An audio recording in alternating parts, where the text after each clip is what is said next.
शून्यता से शांति तक, बड़े मंदिर की एक यात्रा।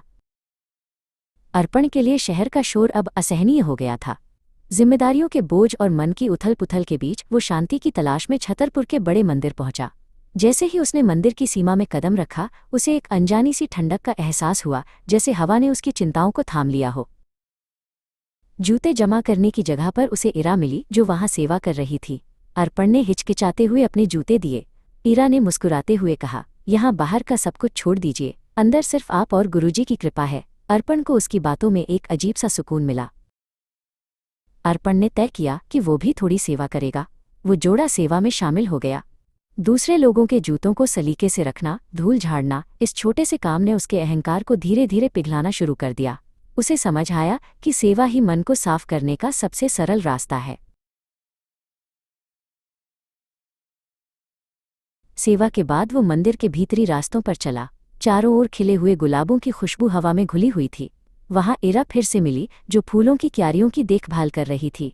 उसने अर्पण से कहा, ये गुलाब सिर्फ फूल नहीं है, ये गुरुजी का प्यार है, जो यहाँ आने वाले हर इंसान के लिए महकते हैं।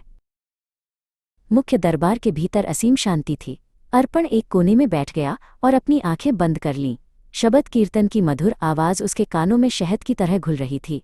उसे महसूस हुआ कि उसके भीतर का सारा शोर थम गया है और वो एक गहरे मौन में डूबता जा रहा है।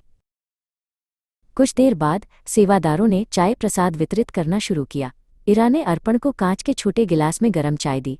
उस साधारण सी चाय में एक ऐसा स्वाद था जो अर्पण ने पहले कभी महसूस नहीं किया था। उसे लगा जैसे ये सिर्फ चाय नहीं, बल्कि अंतरात्मा को तृप्त करने वाली औषधि है। फिर लंगर का समय हुआ।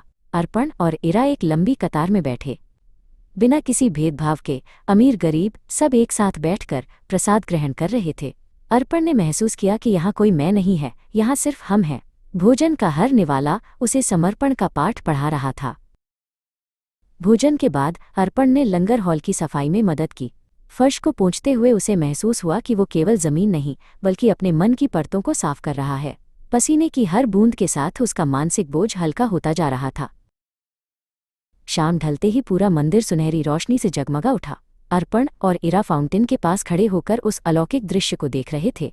अर्पण ने धीरे से कहा, शुक्राना गुरुजी। इरा ने सिर हिलाया और बोली, यही वो शक्ति है जो हमें फिर से जीवित कर देती है।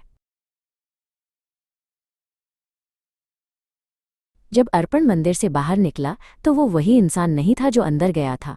उसके चेहरे पर एक नई चमक थी और हृदय में स्थिरता। उसने पीछे मुड़कर मंदिर को देखा और गहरी सांस ली। वो समझ गया था कि दुनिया नहीं बदली थी, बस उसके देखने का नजरिया बदल गया था।